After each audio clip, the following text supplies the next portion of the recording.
Duk lokacin da aka yi bidiyo ya kai tsawon sati 1, sati 2, sati 3 ba tare da ka cimma adadin wasu lambobi da ke suka cimma ba na masu kallo, akwai abin da baka yi. Abin da baka yi shine baka ba wa SEO haƙinsa. Menene SEO kuma ya ake amfani da shi? Wannan shine abin da zamu tattauna a cikin wannan shirin namu na yanzu, da fatar kuma kar ku manta ku danna mana like kuma danna subscribe domin sanar da ku da zamu ɗaura sabon bidiyon mu. A duk lokacin da ake magana akan SEO, abin da ke zuwa shine menene ma'anar shi kanshi SEO, ta yaya kuma yake taimakawa wajen ganin cewa bidiyon da kai ya samu karbuwa kuma ya samu 'yan kallo. SEO yana nufin Search Engine Optimization, ma'ana wata kafa ce da take bawa masu yin content damar da bidiyon su zai tafi inda ba sa tsammani ko kuma a kalle shi ba adadi. Amfanin SEO ga waɗanda suke amfani da YouTube shine duk lokacin da wani ya yunkurin yin bincike makamancin bidiyon da kai, naka bidiyon ma zai shiga cikin sahun abin da yake nema. Abu na farko, yana ƙara wa bidiyo yawan 'yan kallo, ma'ana masu kallon bidiyo su ƙara yawa sosai. Na biyu kuma yana ƙara sa bidiyon ya bayyana ga idon masu amfani da kafafen sada zumunta, musamman ma kafar YouTube. A duk lokacin da ka ziyarci shafin YouTube zaka ga an tura maka bidiyo, to ma'ana masu wannan bidiyon sun yi amfani da SEO yadda ya kamata. Duk lokacin da mai kallon shafin YouTube ya shiga YouTube, za ana kawo mashi bidiyoyin da suke da alaka da irin bidiyon da ya saba kalla. To ya Allah, idan ka yi matakan da ya kamata ya gabi, bidiyon ka zai cikin jirin bidiyon da yake kalla. Yana taimakawa wajen kawo bidiyon ka kusa-kusa a duk lokacin da ake binciken bidiyo makamancinsa. Ya Allah, ko bai ne kalla ba, idan har bidiyon ka zai cikin jerin bidiyon da aka kawo mashi, za ka samu masu kalla. To amma ta yaya SEO da yake taimakawa waɗanda suke bincike a YouTube ta hanyar kawo musu bidiyon da ya kamance cinna da abin da suke nema, ta hanyar amfani da abin da ake cewa keyword, ma'ana kalmomi da suke kamance cinna da 'yan uwansu. Kana buƙatar bin matakai 5 wurin ganin cewa SEO ya tallata bidiyon ka iya inda baka tunani. Abu na farko, akwai abin da ake cewa title, ma'ana sunan bidiyon da ka saka da kuma rubutun da ka saka mashi da zai ja hankali. Sai kuma na biyu da ake cewa description, ma'ana takaitaccen bayanin da zai ja hankali ko kuma zai taimaka ma SEO wurin gano cewa me kake so ka isar a kansa. Sai kuma na uku, mafi muhimmanci, shine thumbnail, ma'ana hoton da ja hankalinka wajen shiga bidiyon domin ka amfana da abin da mawallafin wannan bidiyon ya saka. Na hudu kuma shine abin da ake cewa tag, ma'ana kai tagin din wasu kalmomi da suke da alaka da bidiyon da ka saka, wanda duk lokacin da mai bincike ya saka makamancin su, to bidiyon ka zai zo sama domin shi ma ya Allah yana da ra'ayi da abin da ka saka domin ya kalle shi. Na biyar shine abin da ake cewa playlist. Idan kana da bidiyo da ya magana akan wasanni daban. Idan kana magana akan abin da ya girki, wurin girki daban. Idan kana magana akan abin da ya shafi fina-finai, wurin daban. Wannan shine abubuwan da ya kamata a bi.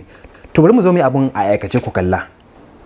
To abu na farko da kuke kalla kamar wannan shine fuskar wayata. Idan ka shiga a wurin zaka je can gurin Chrome naka. Idan ka shigo kamar haka da kuke gani, wannan shine asalin dashboard din shafin wanda kuke kalla yanzu haka. Sai kai zoom in, sai ka shiga kamar na wurin da aka zanna create, sai ka shiga upload. Kana shiga upload zai kawo ka nan wurin ka debo bidiyon da kake nema, sai ka shiga wurin select. Idan ka danna wurin da aka danna select file din nan, zai kai ka inda aka danna media, sai ka shiga a media picker ɗinka.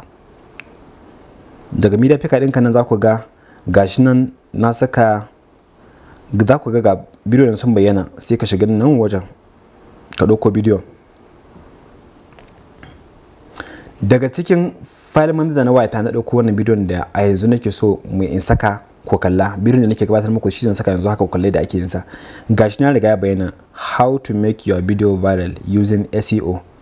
Sai in cika shi gaba da in saka alamar rabawa. Sai in saka yadda ake amfani da SEO wajen saka bidiyo ya je viral. Wannan shine yadda zan saka wannan bidiyo da kuke kalla a shafinmu na YouTube na Hausa Explorer yanzu haka. To mun gama abu na farko da ake cewa title. Sai kuma mu je abun na gaba da na gaya muku ɗazu mai suna description. A nan wurin zan rubuta cewa a cikin wannan bidiyon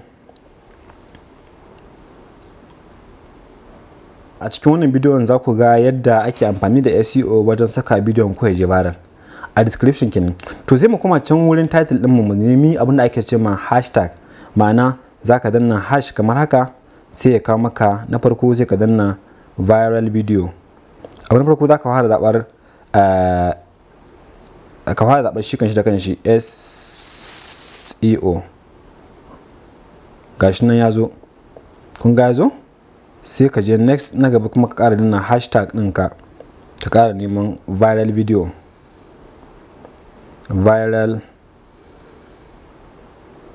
viral video.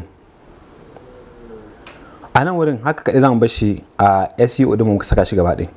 Sai ka zo nan cikin nan waɗannan su ma sai ka zo nan in ka ga dama sai ka ƙara ka saka hashtag naka viral video, ka ƙara danna hashtag naka ya baka sai ka danna short, ya baka short, sai ka ƙara gaba ka ƙara danna hash naka, shi ma sai ya baka abin da ake cewa trending videos. In ya baka haka sai ka kyale shi sai ka danna nan. To mun yi ɗaya a hali yanzu, mun saka guda biyu, mun saka title, mun saka description. Sai mu je na gaba wanda ake cewa thumbnail, hoto da zai ja hankali wajen mai kallo ya kalli wannan bidiyon da muke gabatarwa yanzu haka. Ya za mu ɗauko shi? Ga wannan shine fuskar wayata, to sai mun je taɓa shi gashi kamar nan wurin, ya taɓa shi gashi nan yana kan hawa, yana kan uploading. Idan ku duba nan gefe za ku ga hoton gashi nan yana hawa, ma'ana SEO da kuma abin da na saka masa a jiki. To sai mu je mataki na gaba, shine irin abin da ake cewa playlist. Zan saka shi a cikin irin duniyar shafukan sada zumunta. Na yi magana akan abin da ake cewa playlist. Za ku ga sunan playlist na akwai special report da nake yi wanda ya shafi aikin jarida, akwai kuma abubuwan da nake kawo labaran da suke jan na ban al'ajabi haka, da kuma entertainment news da kuma sharhin fina-finai. Duka na yi playlist na gama da haka. Sai yanzu danna done. Kuna biye tun daga matakin title har zuwa matakin description har zuwa matakin thumbnail har zuwa matakin playlist.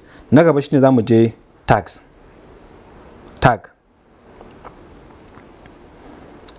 Sai ka danna wannan simo din, zaka je can ƙasa har zuwa nan wurin da aka danna tag nan. To yadda ake amfani da tag shine zaka saka duk wani bidiyo da yake da alaka, duk wasu kalmomi da kake suna alaka da bidiyon da ka saka. Misali, kuma yadda zaka manta shine zaka bambanta su ne da kuma. Zan saka yadda, in saka kuma space, yadda ake, in saka kuma viral, kuma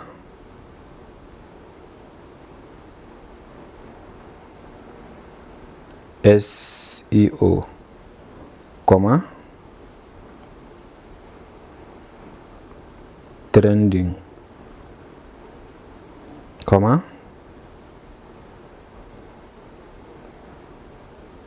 so waɗannan su ne abubuwan da nake saka. Tunda misali muke gaba ɗaya sai mu shiga haka gaba ɗaya. Ga sunan na gama saka su gaba ɗaya kamar haka, sai in kyale su.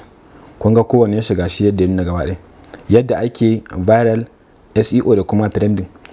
Ana bambanta su ne da hanyar kuma. In ka gama sai na maka wannan cancel din, ma'ana kowanne ya zama independent da makan shi. A duk lokacin da ka je YouTube da ka yi searching din yadda, sai ya kawo maka bidiyon. A duk lokacin da ka je YouTube da ka yi searching yadda, zai kawo maka wannan bidiyon da nake yanzu haka. Duk ya searching viral, sai wannan bidiyon ya zo maka. Duk ya searching SEO, sai wannan bidiyon ya zo maka. Duk ya searching trending, sai wannan bidiyon ya zo maka a cikin waɗanda suke trending. Ma'ana waɗannan tag din su, ma'ana waɗannan tags din, ma'ana waɗannan tag din, ma'ana waɗannan tags din, ma'ana waɗannan tag din su za su taimaka. Ma'ana waɗannan tag din, ma'ana waɗannan tags din su za su taimaka wajen promoting din shi wannan bidiyo. Da zarar ake searching sai a ga bayanan sun fito. Sai mu je abu na gaba. Mun gama da wannan bangare. Sai kuma na shida shine category. Wani bangare wannan bidiyon zai kasance? Na shi ne a bangaren da ake cewa how to and style. Sai zan na how to, domin bidiyon na magana akan yadda ake ne. Kun ga na kammala shi. Sai ka zo nan ka je na gaba. Na gaba na magana akan monetization. Ma'ana ina sa wannan bidiyon nawa ya zama an yi monetizing nashi. Sai ka shiga haka, sai ka danna wurin, sai ka je done. In ka gama na wurin, sai ka ƙara tafiya ka je can wurin inda cewa lalle dimin bidiyon kan nan bai da ya dace da ya zama cikin talla. Shi ma sai ka saka shi, shi ma sai ka bidiyon ka ya dace da dokar talla, shi ma sai ka saka shi, sai ya tafi. Sai ka je next. sai ka je next.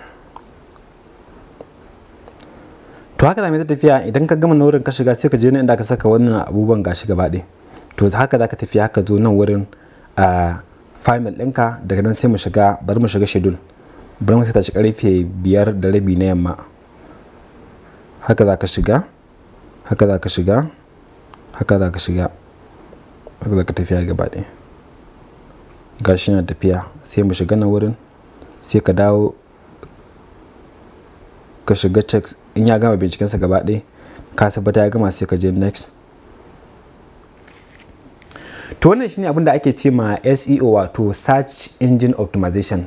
Idan kai amfani da shi haka zai taimaka wurin zaburar da bidiyonka ga dukkanin waɗanda suka yi searching ko kuma suke bincike akan bidiyo makamancin naka. Da fatar kun amfana da wannan bidiyo da muke muku, kar ku manta ku danna mana subscribe da kuma danna like da ma ƙararra domin sanar da ku da zamu ɗora sabon bidiyon mu. Mun gode da lokacin ku. Sai wani jikan wai kariya zubar da garin kura. Na gode da lokacin ku.